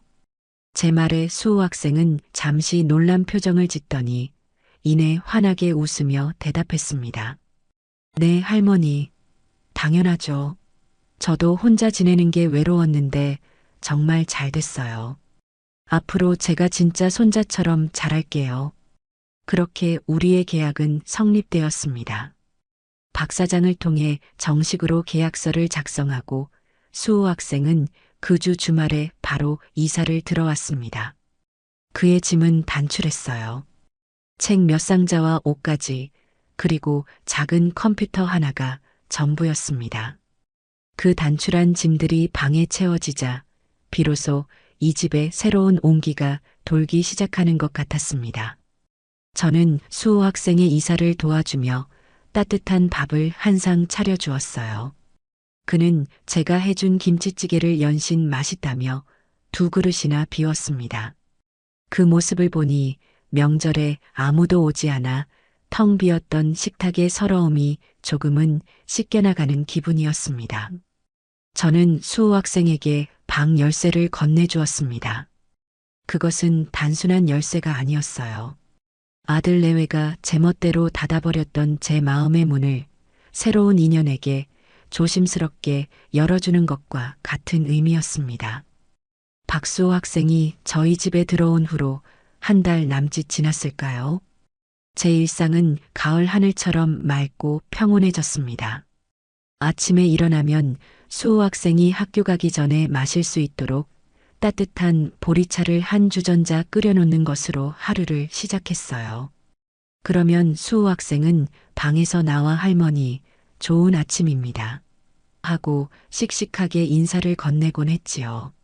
저녁이면 학교에서 돌아온 수호 학생과 마주 앉아 도란도란 이야기를 나누는 것이 새로운 낙이 되었습니다. 이 녀석은 제 아들 정태와는 달랐어요. 제 이야기를 귀담아 들어주었고 자신의 학교 생활이나 미래에 대한 고민도 스스럼 없이 털어놓았습니다. 때로는 제가 잊고 있던 젊은 날의 꿈을 떠올리기도 했고 때로는 요즘 세상이 이렇게나 빠르게 변하고 있다는 것을 실감하기도 했지요. 이 녀석과 함께 저녁을 먹는 날이면 텅 비었던 식탁에 다시 온기가 도는 것 같아 마음이 흐뭇했습니다. 아들 내외에게서는 그날 이후로 아무런 연락이 없었어요. 저 역시 그들의 안부를 궁금해하지 않았습니다. 이미 제 마음속에서 그들은 더 이상 제 삶의 중요한 일부가 아니었으니까요. 이 평화가 영원할 수는 없으리라는 것을 어렴풋이 짐작은 했지만 그래도 이 순간만큼은 온전히 즐기고 싶었습니다. 그러던 어느 토요일 오후였어요. 저는 거실에서 수호 학생이 추천해준 역사 드라마를 재미있게 보고 있었고 수호 학생은 2층 자기 방에서 공부를 하고 있었습니다. 그때 고요를 깨고 현관 초인종이 요란하게 울렸습니다. 딩동 딩동 딩동. 마치 누구인지 보지 않아도 알겠다는 듯 끈질기고 무례한 소리였어요. 저는 텔레비전 소리를 줄이고 조심스럽게 현관문으로 다가갔습니다. 렌즈를 통해 밖을 내다본 순간 제 심장이 쿵 하고 내려앉는 것 같았어요. 문 밖에는 잔뜩 굳은 표정의 아들 정태와 그 옆에서 팔짱을 낀 채 싸늘한 눈으로 문을 노려보는 며느리 보배가 서 있었습니다. 폭풍이 오고야 만 것이지요. 저는 잠시 심호흡을 했습니다. 두려워서가 아니었어요. 이제부터 시작될 지긋지긋한 싸움을 앞두고 마음을 다잡기 위함이었습니다. 문을 열어주자 아들 내외는 기다렸다는 듯이 안으로 휙 들어왔습니다. 마치 자기들 집인 양 거침없는 태도였어요. 어머니, 그동안 연락도 없으시고 저희가 얼마나 걱정했는지 아세요? 정태가 먼저 입을 열었습니다. 그 목소리에는 걱정이 아니라 비난의 가시가 잔뜩 돋쳐 있었어요. 걱정은 무슨, 잘 살고 있었다. 저는 퉁명스럽게 대답하며 소파에 앉았습니다. 보배는 날카로운 눈으로 집안을 훑어보더군요. 마치 자기가 없는 사이에 무슨 큰 변화라도 있었는지 샅샅이 뜯어보는 것 같았습니다. 어머니, 드릴 말씀이 있어서 왔어요. 저희랑 얘기 좀 하셔야겠어요. 보배의 말투는 상의가 아니라 통보에 가까웠습니다. 저는 찻잔을 만지작거리며 대답했어요. 무슨 할 말이 또 남았는데? 저희 미래에 대한 이야기요. 어머니도 저희가 이렇게 사는 걸 원하지는 않으실 거 아니에요? 기가 막혔습니다. 자기들 미래를 왜 저에게 와서 논의하자는 것인지. 저는 아무 대꾸도 하지 않았습니다. 제 침묵을 긍정으로 받아들였는지 정태가 결심한 듯 말했어요. 일단 2층으로 올라가서 이야기하시죠. 저희 방에서요. 그러고는 정태가 익숙하게 2층으로 향하는 계단으로 발걸음을 옮겼습니다. 보배도 그 뒤를 따랐고요. 저는 말없이 그 뒤를 따라 올라갔습니다. 어떤 광경이 펼쳐질지, 그리고 저들이 어떤 반응을 보일지 이미 다 예상하고 있었기 때문입니다.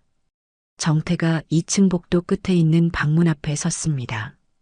예전에는 자기 방이었던, 그러나 지금은 수호 학생의 공간이 된 그 방문 앞에요. 아무런 의심 없이 문고리를 잡고 돌린 정태는 문을 열자마자 그 자리에 얼어붙고 말았습니다. 그의 등 뒤로 저 역시 방 안을 들여다보았어요. 방 안은 제가 마지막으로 봤던 그 모습 그대로 깨끗하고 단정했습니다. 한쪽 벽에는 책이 가득 꽂힌 책장이 서 있었고 책상 위에는 노트북과 전공 서적들이 펼쳐져 있었지요. 침대는 단정하게 정돈되어 있었고 창가에는 작은 화분까지 놓여 있었습니다. 그곳은 더 이상 그들의 잡동사니로 가득 찬 창고가 아니라 한 청년의 꿈이 자라는 소중한 공간이었습니다. 이게 다 뭐야? 정태가 겨우 뱉어낸 말은 질문이라기보다는 신음에 가까웠습니다. 뒤따라온 보배가 정태를 밀치고 방 안으로 들어서더니 제 쪽으로 획 돌아보며 비명 같은 소리를 질렀어요. 어머니, 이게 다 뭐예요? 저희 짐은 어디다 두고 생판 남을 들인 거예요? 어떻게 저희 허락도 없이 방을 새를 줘요? 보배에 찢어지는 듯한 목소리에 2층에서 공부하던 수호 학생이 놀라 문을 열고 내다보았습니다. 저는 수호 학생에게 눈짓으로 괜찮으니 들어가 있으라고 신호를 보냈어요. 이런 굳은 일에 그 착한 학생을 엮이게 하고 싶지는 않았습니다. 아들 정태도 그제야 정신을 차렸는지 핏발이 선 눈으로 저를 쏘아보며 고함을 쳤습니다. 어머니, 정말 너무하십니다. 하나뿐인 아들한테 상의 한마디 없이 이런 짓을 하실 수가 있어요? 저희를 아주 집에서 내쫓으신 거잖아요. 저희더러 길바닥에 나앉으라는 뜻이세요? 두 사람은 번갈아 가며 저에게 비난을 퍼부었습니다. 제가 어떻게 부모로서 이럴 수 있는지, 자신들이 얼마나 상처받았는지, 동네 사람들 보기에 창피하지도 않냐는 둥 온갖 말들을 쏟아냈어요. 저는 그 모든 말을 한쪽 귀로 듣고 한쪽 귀로 흘려버렸습니다. 그들의 분노는 자신들의 소유라고 생각했던 공간을 빼앗긴 것에 대한 분노이지 저에 대한 존중이나 사랑에서 비롯된 것이 아니라는 것을 잘 알고 있었으니까요. 한참 동안 고함을 지르던 두 사람이 숨을 헐떡이며 잠시 말을 멈추었을 때 저는 조용히 입을 열었습니다. 목 안 아프냐? 그렇게 소리를 질러대니 목이 다 쉬었겠구나. 내려가서 물이라도 한 잔 마시면서 해라. 제 태연한 한마디에 두 사람은 오히려 더 화가 난 듯 보였습니다. 보배가 악에 받친 목소리로 소리쳤어요. 어머니, 지금 장난하세요? 저희는 이렇게 속이 뒤집어지는데 어머니는 농담이 나오세요? 장난은 너희가 하고 있는 것 같구나. 남의 집에 허락도 없이 들어와서 고래고래 소리를 지르는 짓 말이다. 저는 그렇게 말하고는 1층으로 내려왔습니다. 아들 내외도 저를 따라 씩씩거리며 내려왔어요. 저는 거실 테이블 앞에 앉아 얼마 전 서랍에 고이 넣어두었던 서류 봉투 하나를 꺼냈습니다. 그리고는 그 봉투 안의 내용물을 테이블 위에 조용히 올려놓았지요. 그것은 이삿짐 센터에서 발행한 보관증과 짐 보관 창고의 첫 달치 보관료 청구서였습니다. 이게 뭐예요? 정태가 떨리는 목소리로 물었습니다. 보면 모르겠니? 너희 짐 보관증이랑 보관료 청구서다. 저는 차분하게 설명해 주었어요. 나는 너희를 내쫓은 적 없다. 너희가 쓰지도 않고 방치해 두었던 짐을 깨끗하고 안전한 곳으로 옮겨 놓았을 뿐이야. 저기 좋은 창고에 보관되어 있단다. 이건 그 증거고 이건 첫 달 보관료다. 짐 주인이 너희니 앞으로 발생하는 모든 비용은 당연히 너희가 내야지. 안 그러니? 제 말이 끝나자 거실에는 무거운 침묵이 흘렀습니다. 아들 내외는 테이블 위에 놓인 얇은 종이 몇 장을 망연자실한 표정으로 내려다보고 있었어요. 방금 전까지 저를 잡아먹을 듯이 쏘아붙이던 그 기세는 온데간데 없이 사라지고 두 사람의 얼굴에는 당혹감과 굴욕감이 뒤섞여 있었습니다. 그들의 자기중심적인 세상에서는 상상도 해본 적 없는 반격이었을 겁니다. 늘 주기만 하고 참기만 하던 엄마가, 어머니가 이렇게 나올 줄은 꿈에도 몰랐겠지요. 보배가 믿을 수 없다는 듯 저를 쳐다보며 말했습니다. 어머니, 어떻게 저희한테 이러실 수가 있어요? 그 목소리에는 분노 대신 처량함이 묻어 있었습니다. 저는 그 얼굴을 똑바로 바라보며 마지막 쐐기를 박았습니다. 너희가 먼저 나한테 그랬잖니. 나한테 집 명의를 넘겨달라고 했을 때 너희는 나한테 어떻게 그럴 수 있었니? 나는 그냥 너희가 나한테 한 그대로 돌려주는 것뿐이다. 이제 알겠으면 그만 돌아가거라. 이 집에는 이제 너희가 머물 방이 없단다. 그 말을 끝으로 저는 자리에서 일어나 안방으로 들어가 버렸습니다. 등 뒤로 두 사람의 처참한 침묵이 느껴졌어요. 그 어떤 고함이나 비난보다도 이 차가운 사실과 논리가 그들에게는 더 큰 충격이었을 겁니다. 그날 저는 제 인생의 주도권을 제 손으로 되찾아온 것이었습니다. 그 폭풍 같은 방문이 있고 며칠 뒤 집 전화기와 제 휴대폰이 번갈아 가며 울리기 시작했습니다. 발신자는 모두 제 친척들이나 남편의 형제들이었어요. 아들 내외가 정면 승부에서 패배하자 이제는 동정심을 무기로 한 2차전에 돌입한 것이 분명했습니다. 그들은 친척들에게 전화를 돌려 제가 갑자기 노망이라도 든 것처럼 하나뿐인 자식을 내쫓고 재산을 탕진하려 한다며 눈물로 호소한 모양이었습니다. 첫 번째 전화는 미국에 사는 시누이에게서 걸려왔습니다. 1년에 한두 번 안부 전화나 하던 사람이 국제전화 요금도 아깝지 않은지 다급한 목소리로 저를 다그쳤어요. 형님, 저예요. 정태한테 이야기 다 들었어요. 형님, 요즘 어디 편찮으세요?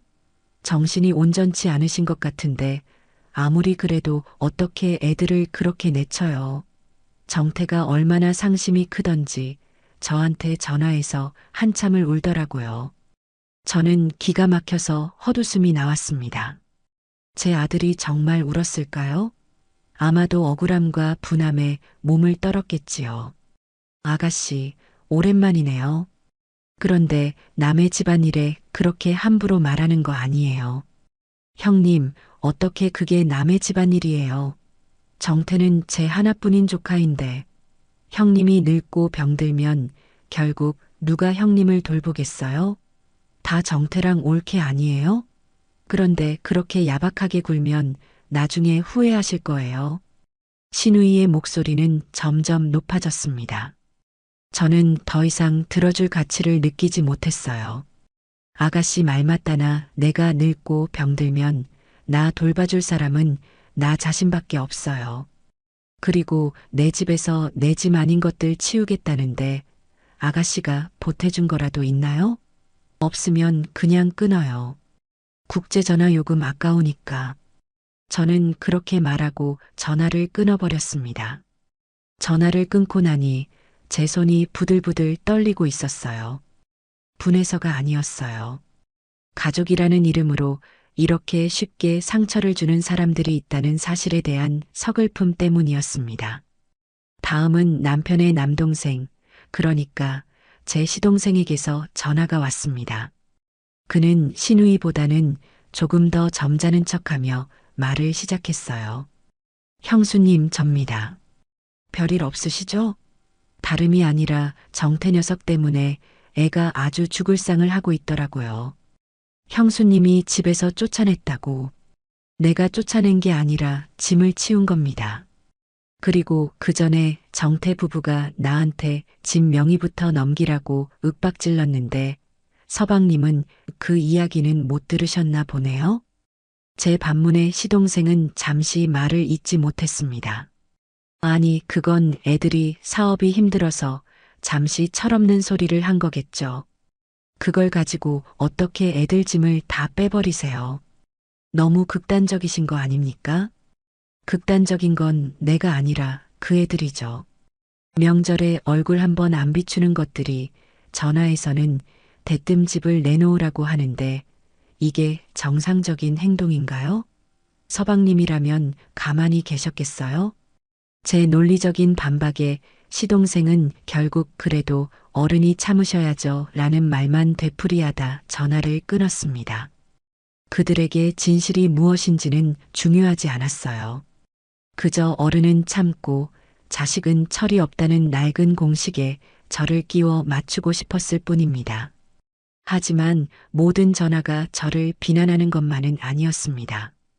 시장에서 생선을 파는 제 친구 춘심이에게서 전화가 왔을 때 저는 비로소 숨통이 트이는 것을 느꼈습니다. 춘심이는 전화를 받자마자 와락 소리를 질렀어요.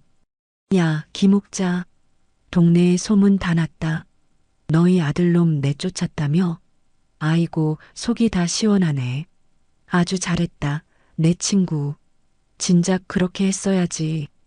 춘심이의 우렁찬 목소리에 저는 저도 모르게 웃음이 터져 나왔습니다. 내가 뭘 잘했다고 그래. 아주 그냥 나쁜 년 됐어. 온 동네에. 나쁜 년은 무슨, 할 만한 게 죄냐? 자기 거 자기가 지키겠다는데. 누가 뭐래. 그런 놈들한테 집 뺏기고 길바닥에 나앉는 것보다 100배 1000배 잘한 일이야. 혹시라도 마음 약해지지 마라. 알았지? 내가 언제든지 달려갈 테니까. 친구의 따뜻한 응원이 제게는 천군만마와도 같았습니다. 그래요. 저를 이해해주는 사람이 단 한 명이라도 있다는 사실이 큰 위로가 되었어요. 그렇게 전화 공세가 잠잠해질 무렵 이번에는 며느리 보배가 혼자 집으로 찾아왔습니다. 며칠 전과는 완전히 다른 모습이었어요. 화려했던 옷차림 대신 수수한 원피스를 입고 얼굴에는 화장기 하나 없었습니다. 두 손에는 과일 바구니까지 들려 있었지요. 척 보기에도 잘 짜인 연극의 주인공 같았습니다. 어머니, 저 보배예요. 잠시 들어가도 될까요? 저는 문을 열어주었지만 그녀를 집 안으로 들이지는 않았습니다. 현관문 앞에 선 채로 그녀를 내려다보았지요. 그러자 보배는 기다렸다는 듯이 제 앞에 털썩 무릎을 꿇었습니다. 어머니, 제가 다 잘못했어요. 정말 죽을 죄를 지었어요. 그러고는 눈물을 뚝뚝 흘리기 시작했습니다. 그 눈물이 어찌나 처량해 보이던지 모르는 사람이 봤다면 정말로 제가 희대의 악녀라고 생각했을 법했어요. 어머니, 사실 정태 씨 사업이 정말로 부도 직전이에요. 사채까지 끌어다 썼는데 갚을 길이 막막해서 그래서 제가 잠시 눈이 뒤집혔나 봐요. 어머니 집이라도 어떻게 해보면 숨통이 트일 것 같아서 제가 정말 미쳤었나 봐요. 어머니, 제발 저희 한 번만 용서해 주세요. 네. 보배는 제 바짓가랑이라도 붙잡을 듯 애원했습니다. 하지만 저는 그녀의 그 눈물에서 단 한 방울의 진심도 찾아낼 수 없었어요. 저 눈물은 반성의 눈물이 아니라 계획이 실패로 돌아간 것에 대한 분함의 눈물이라는 것을 알 수 있었습니다. 저는 무릎 꿇고 있는 보배를 가만히 내려다보며 차갑게 말했습니다. 연기 잘하는구나. 그 눈물 진짜 같아서 하마터면 속을 뻔했다. 제 말에 보배의 울음소리가 순간 멎었습니다. 그녀의 눈동자가 당황으로 흔들리는 것이 보였어요. 이제 그만하고 일어나거라. 사람들 본다. 어머니. 그리고 그 과일 바구니도 도로 가져가렴. 겉은 멀쩡해 보여도 속은 다 썩었을 게 뻔한 과일. 나는 먹고 탈나고 싶지 않구나.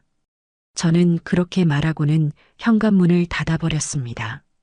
문틈으로 보배에 억눌린 분노가 느껴지는 듯 했어요. 무릎을 꿇고 눈물을 흘리는 감성적인 전략마저 실패로 돌아갔으니 이제 그들이 선택할 수 있는 방법은 많지 않을 겁니다. 저는 거실로 돌아와 냉수 한 잔을 들이켰습니다. 이제 이 싸움은 감정의 영역을 떠나 더 차갑고 냉정한 곳으로 향하게 될 것이라는 예감이 들었어요. 그리고 저는 그 싸움을 피하지 않을 준비가 되어 있었습니다. 감성적인 회유와 친척들을 동원한 압박이 모두 실패로 돌아가자 아들 내외는 마침내 마지막 카드를 꺼내 들었습니다. 법이라는 이름의 칼이었지요. 그들이 찾아오고 한 2주쯤 지났을까요? 평화로운 나날을 보내던 제게 우체부 아저씨가 두툼한 등기우편 하나를 건네주고 갔습니다. 겉봉투에는 내용 증명이라는 붉은 도장이 선명하게 찍혀 있었어요. 발신인은 며느리 서보배의 이름으로 된 어느 법무법인이었습니다. 저는 식탁에 앉아 조심스럽게 봉투를 뜯었습니다. 안에는 빼곡하게 타이핑된 서류 몇 장이 들어 있었어요. 어려운 법률 용어들이 가득했지만 그 내용은 놀라울 정도로 뻔뻔하고 기가 막혔습니다. 그간 아들 이정태와 며느리 서보배는 홀로 계신 어머니 김옥자님을 정신적, 물질적으로 부양해 왔으며 이는 해당 주택의 유지 및 가치 상승에 상당 부분 기여한 것으로 사료됨. 이에 민법 제1008조의 2에 의거하여 기여분을 주장하는 바이며 해당 주택의 소유권에 대한 재산 분할을 청구할 예정임을 사전 고지함. 저는 그 서류를 몇 번이고 다시 읽어보았습니다. 정신적, 물질적 부양? 기여분? 헛웃음이 터져나왔습니다. 부양은커녕 제 등에 빨대를 꽂고 단물을 빨아먹던 것들이 이제 와서 자신들이 저를 부양했다고 주장하고 있었어요. 자신들의 불효와 탐욕을 법이라는 그럴듯한 포장지로 감싸 저를 협박하고 있는 것이었습니다.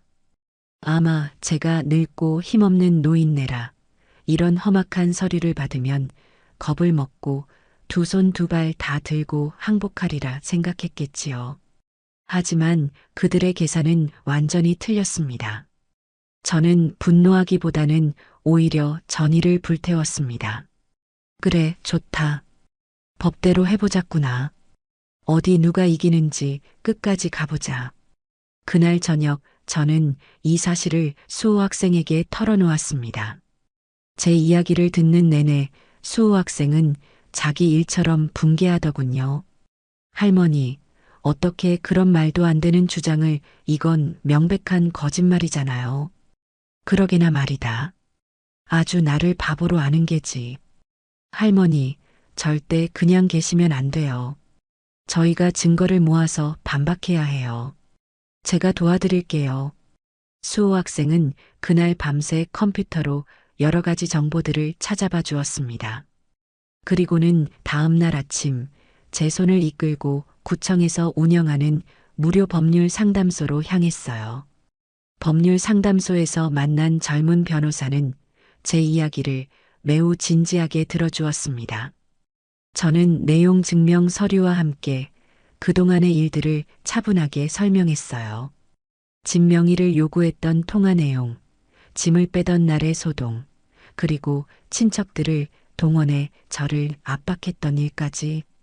제 이야기를 다 들은 변호사는 안경을 고쳤으며 단호하게 말했습니다. 어머님, 전혀 걱정하실 필요 없습니다. 이건 소송으로 가더라도 어머님께서 이길 확률이 99% 이상인 싸움입니다.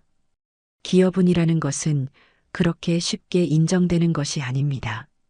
오히려 어머님께서 그동안 자녀들에게 경제적 지원을 해주신 증거들을 모은다면 역으로 그들의 주장이 얼마나 허무맹랑한지 증명할 수 있습니다. 변호사의 확신에 찬 말에 저는 큰 용기를 얻었습니다. 저는 그 자리에서 그 변호사를 제 대리인으로 정식 선임하기로 결정했어요. 그날부터 저와 수호 학생은 증거 수집에 돌입했습니다. 변호사는 제게 몇 가지 숙제를 내주었지요. 첫째, 그동안 아들 내외에게 송금해준 모든 금융거래 내역을 은행에서 발급받을 것. 둘째, 명절이나 생신 때 그들이 오지 않았다는 것을 증명할 수 있는 문자 메시지나 통화 기록을 확보할 것. 셋째, 그들의 주장을 반박할 수 있는 증인들을 확보할 것. 저는 주거래 은행으로 가 수십 년치의 거래 내역을 전부 발급받았습니다. 서류를 정리하다 보니 제가 기억하는 것보다 훨씬 더 많은 돈이 아들 내외에게 흘러 들어갔다는 것을 알게 되었어요. 정태 등록금, 정태 결혼자금, 정태 사업 자금, 보배 생일 선물 등 제 통장에는 그들의 인생사가 고스란히 기록되어 있었습니다. 심지어 몇 년 전에는 손주 과외비 명목으로 몇백만 원을 붙여준 기록도 있었지요. 그 손주는 지금 어디서 뭘 하는지 얼굴도 본지 오래인데도 말입니다. 수호 학생은 제 낡은 휴대폰에 저장된 문자 메시지들을 컴퓨터 파일로 옮겨주었습니다. 명절마다 반복되는 죄송해요, 내년에 갈게요라는 변명들, 제 생일날 달랑 이모티콘 하나만 보내온 성에 없는 축하 메시지들, 그 모든 것이 그들의 정신적 부양 주장이 얼마나 허구인지를 보여주는 명백한 증거였습니다. 증인으로는 친구 춘심이가 기꺼이 나서 주겠다고 했고, 옆집 박씨 아주머니도 제가 부탁하자, 아이고, 김 여사님, 내가 다 받지. 명절에 그 집 대문 열리는 꼴을 못 봤는데 내가 증언해주고 말고, 라며 흔쾌히 수락해 주었습니다. 모든 증거 자료들이 차곡차곡 쌓여 두툼한 서류 뭉치가 되었습니다. 이 서류 뭉치는 저의 억울함을 증명해 줄 무기이자 제 삶의 기록 그 자체였습니다. 마침내 양측 변호사가 만나는 날이 되었습니다. 법정이 아닌 변호사 사무실의 작은 회의실이었지만 그곳의 공기는 팽팽한 긴장감으로 가득 차 있었어요.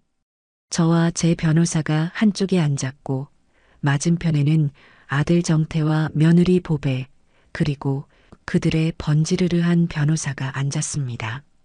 아들 내외는 저를 애써 외면하며 자신만만한 표정을 짓고 있었어요. 먼저 상대 측 변호사가 입을 열었습니다. 그는 유려한 말솜씨로 부모와 자식 간의 신성한 유대, 눈에 보이지 않는 정서적 지지, 홀로 계신 어머니를 향한 애틋한 마음 같은 뜬구름 잡는 소리들을 늘어놓았습니다.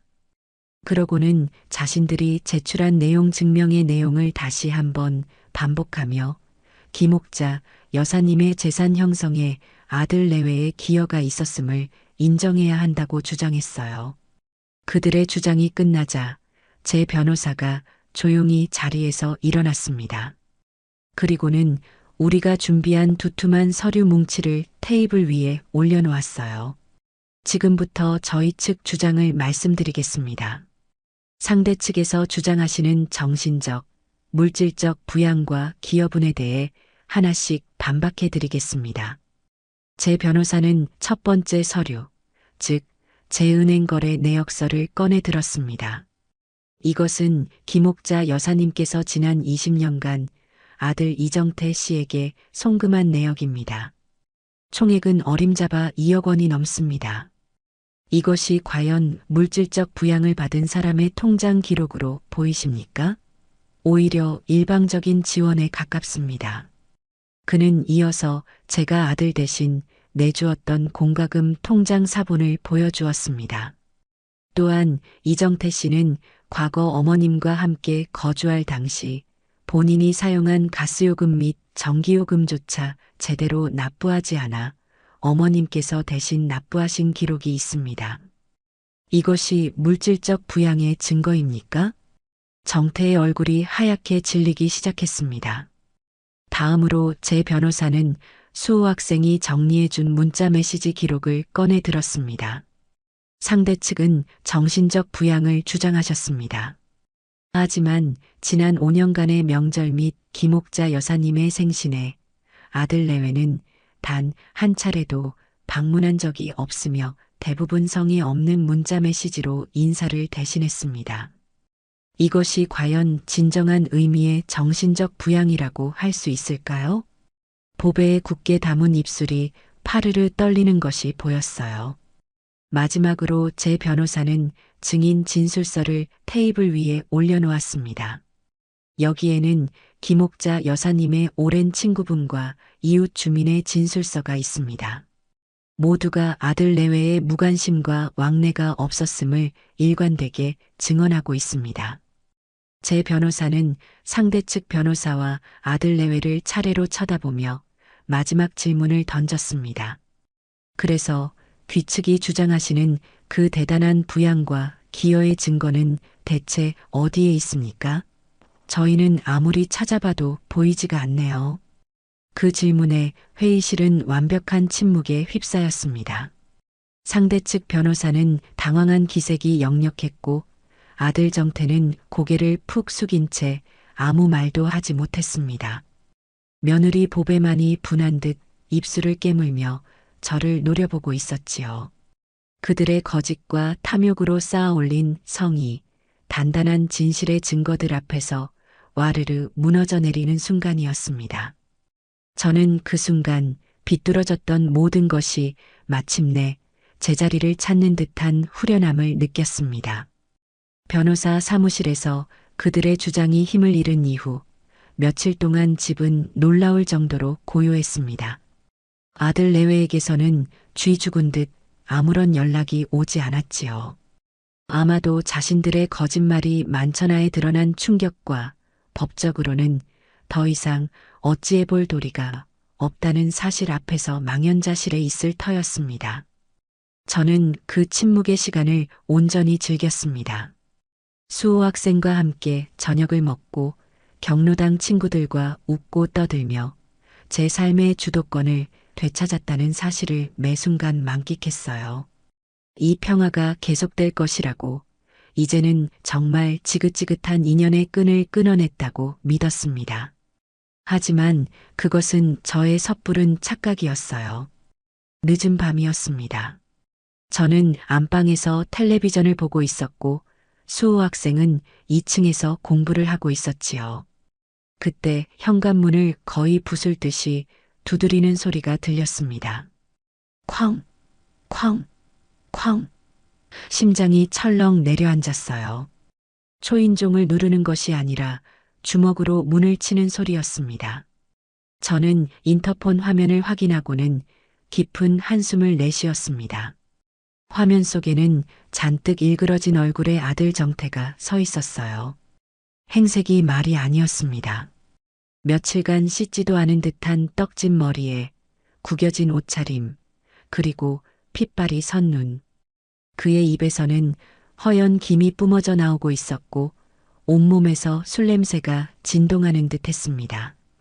법과 논리가 통하지 않자 이제는 폭력과 감정으로 마지막 발악을 하러 온 것이 분명했습니다. 어머니, 문 열어요. 당장. 정태는 고래고래 소리를 질렀습니다. 저는 문을 열어주지 않았어요. 이런 상태의 사람과 마주하는 것은 위험한 일이었습니다. 무슨 일이냐? 이 밤중에 와서 행패야. 저는 인터폰을 통해 차갑게 말했습니다. 행패? 내가 지금 행패 부리는 걸로 보여요? 어머니 때문에 내 인생이 다 망가졌는데 이게 행패로 보이냐고요. 너의 인생은 너가 망가뜨린 거지. 왜 나를 걸고 넘어져? 시끄러워요. 당장 문 안 열면 나 여기서 무슨 짓을 할지 몰라요. 동네 사람들 다 보게 망신이라도 당해봐야 정신을 차리실 거예요? 그의 목소리는 이성을 잃은 짐승의 울부짖음과도 같았습니다. 2층에서 인기척을 느낀 수호 학생이 조심스럽게 내려와 제 옆에 섰습니다. 할머니, 괜찮으세요? 경찰에 신고할까요? 아니다. 괜찮다. 저러다 제풀에 지쳐 돌아가겠지. 하지만 정태는 돌아갈 기미가 보이지 않았습니다. 오히려 더 악에 받친 목소리로 소리치기 시작했어요. 좋아요. 이렇게 나오시겠다 이거죠? 그럼 나도 더는 어머니를 어머니로 생각 안 할 겁니다. 법대로만 하자고요. 이 집 어머니 혼자 힘으로 산 줄 아세요? 이 집 살 때 돌아가신 아버지 돈도 들어갔잖아요. 아버지가 평생 회사 다니면서 번 돈이 여기 다 들어가 있다고요. 저는 그 아버지의 유일한 아들입니다. 법적인 상속인이라고요. 저한테도 이 집에 대한 지분이 있어요. 당장 내 지분 내놔요. 내 아버지 목 내놓으라고요. 그의 마지막 절규는 제 가슴에 비수처럼 날아와 박혔습니다. 그가 드디어 마지막 패를 꺼내든 것이지요. 저를 어머니로서 부정하고 오직 죽은 아버지의 상속인으로서 자신의 권리만을 주장하겠다는 것이었습니다. 그 뻔뻔하고 이기적인 주장에 화가 나기보다는 오히려 마음 한구석이 서늘하게 식어버리는 것을 느꼈습니다. 그리고 동시에 이제 이 모든 것을 끝내야 할 때가 왔음을 직감했지요. 저는 수호 학생에게 걱정 말고 방에 올라가 있거라라고 말한 뒤 안방으로 들어갔습니다. 그리고는 방 한쪽에 놓인 남편의 손때가 묻은 낡은 자개장으로 다가갔어요. 제가 시집올 때 혼수로 해온 이 집의 역사와도 같은 가구였습니다. 저는 자개장 가장 아래 칸 깊숙한 곳에 손을 넣어 비단 보자기에 쌓인 작은 오동나무 상자를 꺼냈습니다. 상자를 열자 세월의 흔적이 묻어나는 낡은 서류 봉투 하나가 모습을 드러냈어요. 봉투 위에는 남편의 필체로 유언장이라는 세 글자가 쓰여 있었습니다. 남편이 세상을 떠나기 몇 달 전, 저 몰래 변호사와 함께 작성해 두었던 것이었지요. 남편은 제게 이 봉투를 건네며 말했습니다. 여보, 혹시라도 내가 없으면 정태가 당신 속을 많이 썩일 게야. 그러니 정말 마지막이다 싶을 때, 그때 이걸 열어보게. 저는 지난 10년 동안 이 유언장의 존재를 잊고 살았습니다. 아니, 잊으려고 애썼는지도 모릅니다. 이것을 열어보는 날이 오지 않기를 간절히 바랐으니까요. 저는 그 유언장을 들고 현관으로 갔습니다. 그리고 굳게 닫힌 문을 열었어요. 문이 열리자 술냄새와 분노가 한꺼번에 집 안으로 훅 밀려 들어왔습니다. 정태는 제가 순순히 문을 열자 잠시 당황한 듯 했지만 이내 다시 흉흉한 눈빛으로 저를 쏘아보았어요. 그래요. 이제야 말이 좀 통하려나 보네. 저는 아무 말 없이 그에게 유언장이 든 봉투를 내밀었습니다. 이게 뭐예요? 내 아버지가 남긴 거다. 그 한마디에 정태의 눈빛이 탐욕으로 번들거리기 시작했습니다. 그는 거의 봉투를 낚아채듯 가져가서는 허겁지겁 그 안의 내용물을 꺼내 들었어요. 아마도 자신의 지분이 얼마나 되는지, 얼마의 돈을 손에 쥘 수 있을지에 대한 기대로 가득 차 있었을 겁니다.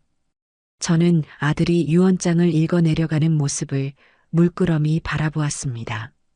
제 머릿속에는 남편이 남긴 그 글자들이 한자 한자 선명하게 떠오르고 있었어요. 본 유언자는 본인의 모든 법적 재산을 사랑하는 아내 김옥자에게 단독으로 상속한다. 특히 현재 거주하고 있는 주택의 모든 소유권은 아내 김옥자에게 있으며 본인의 지분 역시 아내에게 귀속됨을 명확히 한다. 하나뿐인 아들 이정태는 어머니 김옥자가 세상을 떠난 후에야 유산을 논할 자격이 있다. 단 이는 아들 이정태가 어머니를 향한 자식된 도리를 다하고 마음과 정성을 다해 어머니를 부양하며 존경했을 경우에만 해당한다. 만일 아들이 이 의무를 저버리고 어머니의 마음을 아프게 할 시, 그는 이 유언에 명시된 모든 권리를 스스로 포기하는 것으로 간주한다. 유언장의 내용은 길지 않았지만 그 안에는 아내를 향한 남편의 깊은 사랑과 자식에 대한 마지막 경고가 모두 담겨 있었습니다. 정태의 얼굴이 빠르게 굳어가는 것이 보였어요. 탐욕으로 번들거리던 눈빛은 믿을 수 없다는 듯한 당혹감으로 이내 모든 희망이 사라진 절망으로 그리고 마지막에는 모든 것을 망쳤다는 분노로 바뀌어 갔습니다. 그가 손에 쥔 종이는 단순한 유언장이 아니었습니다. 그것은 아들의 마지막 발악을 산산조각 내버리는 망치이자 그의 불효를 심판하는 판결문이었습니다. 거짓말, 이건 거짓말이야. 아버지가 나한테 이럴 리가 없어. 어머니가 꾸며낸 거죠? 그렇죠? 정태는 유언장을 든 손을 부들부들 떨며 소리쳤습니다. 그의 이성이 완전히 마비된 듯 보였어요. 바로 그때였습니다. 어디선가 나타난 며느리 보배가 집 안으로 뛰어들어왔어요. 아마도 근처에서 대기하고 있다가 정태에게서 상황이 좋지 않다는 연락을 받고 달려온 모양이었습니다. 보배는 정태의 손에 들린 유언장과 넋이 나간 그의 얼굴을 번갈아 보더니 상황을 직감했습니다. 그녀의 얼굴이 순식간에 흉측하게 일그러졌어요. 하지만 그녀의 분노는 저를 향하지 않았습니다. 그녀는 자신의 남편, 제 아들인 정태를 향해 날카로운 손톱을 드러냈습니다. 이 무능한 인간아, 내가 이럴 줄 알았어. 결국 이렇게 될 줄 알았다고. 당신 엄마 하나 제대로 구워 삶지 못해서 이 꼴을 만들어? 당신만 믿고 내 청춘 다 바쳤는데 이게 뭐야? 결국 빈손이야? 보배는 악을 쓰며 정태의 가슴을 주먹으로 쳤습니다. 정태도 지지 않고 소리를 질렀어요. 닥쳐. 너 때문이잖아. 너가 옆에서 계속 부추기지 않았으면 이렇게까지 되지는 않았어. 다 너의 그 끝도 없는 욕심 때문이라고. 두 사람은 현관에서 서로의 머리채라도 잡을 듯 맹렬하게 싸우기 시작했습니다. 서로에게 온갖 욕설과 비난을 퍼부으며 자신들의 실패를 상대의 탓으로 돌리고 있었지요. 그 추악한 모습을 보고 있자니 저는 더 이상 아무런 감정도 느껴지지 않았습니다.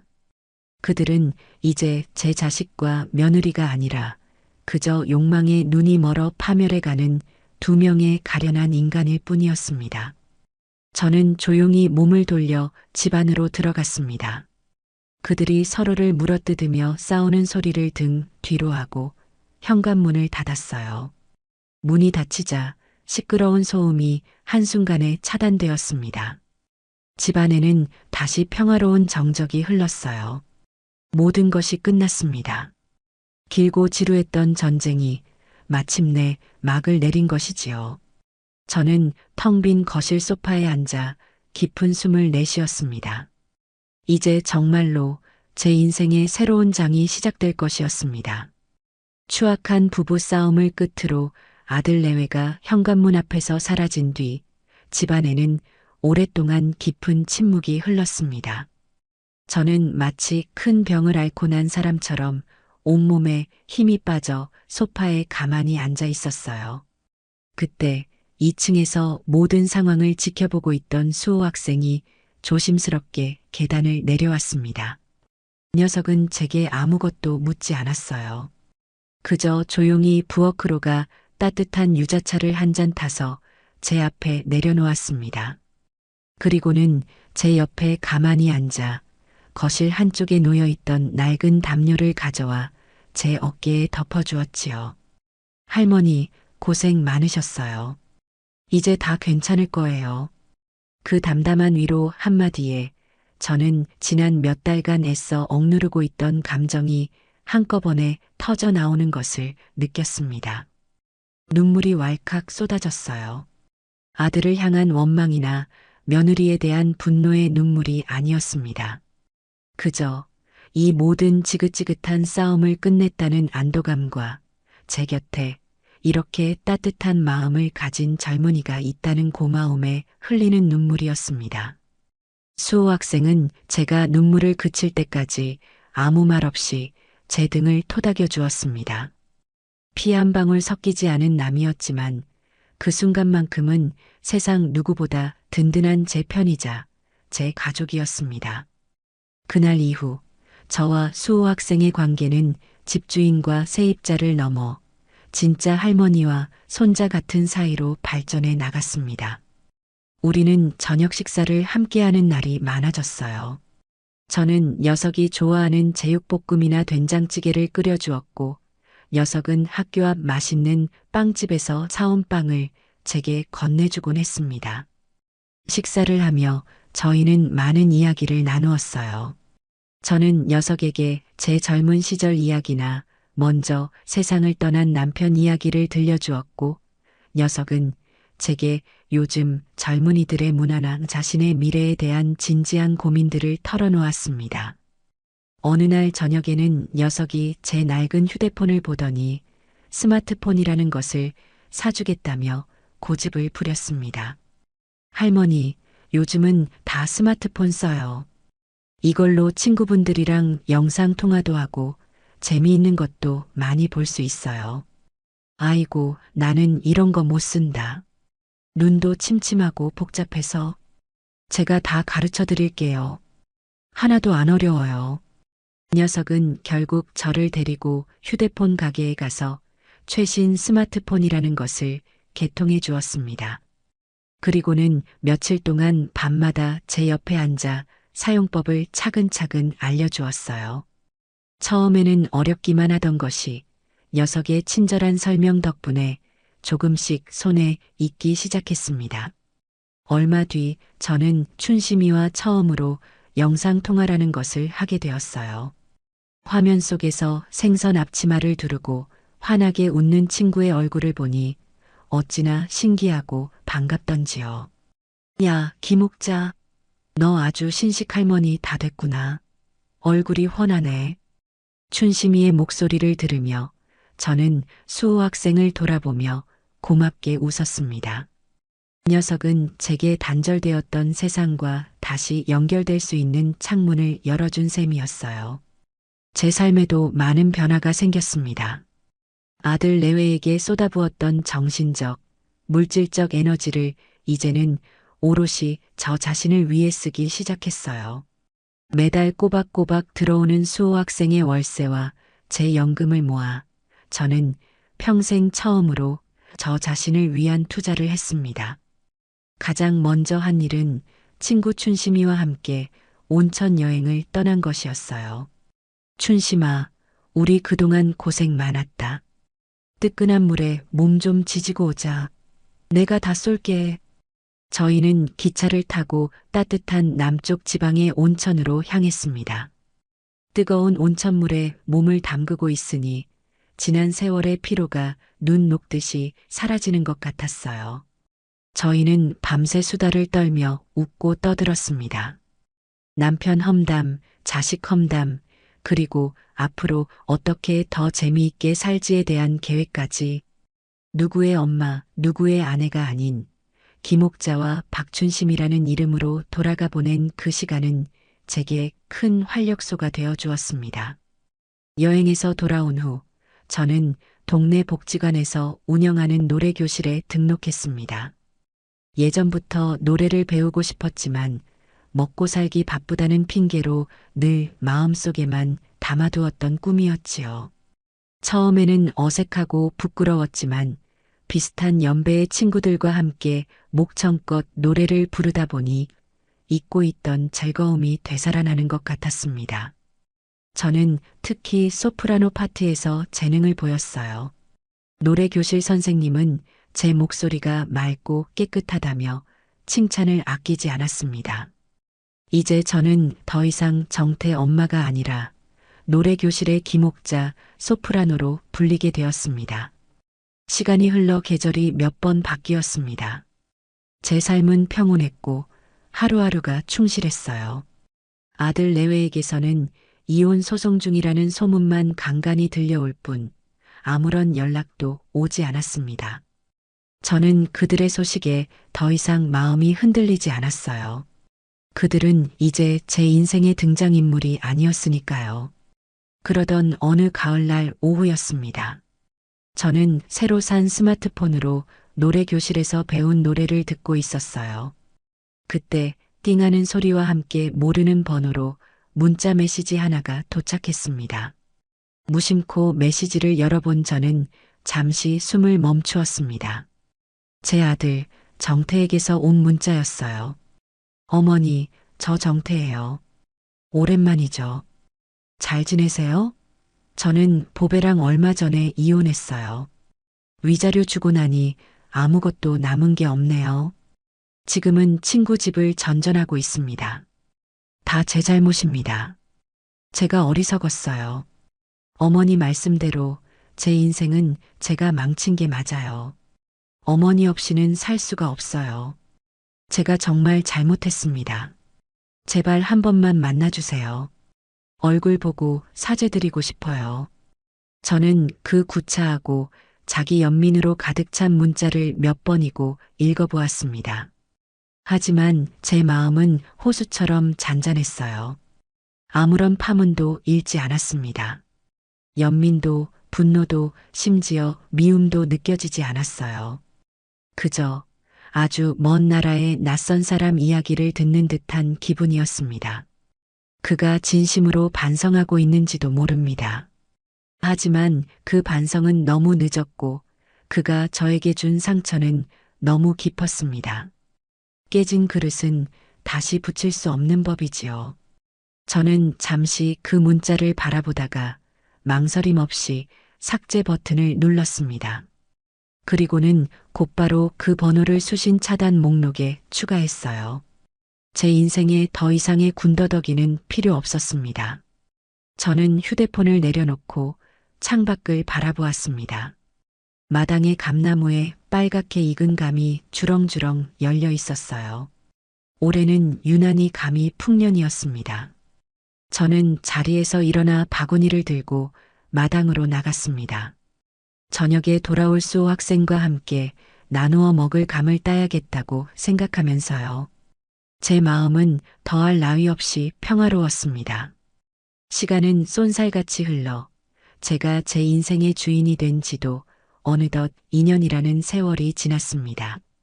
제 삶은 그야말로 상전벽해라는 말이 어울릴 정도로 달라졌어요.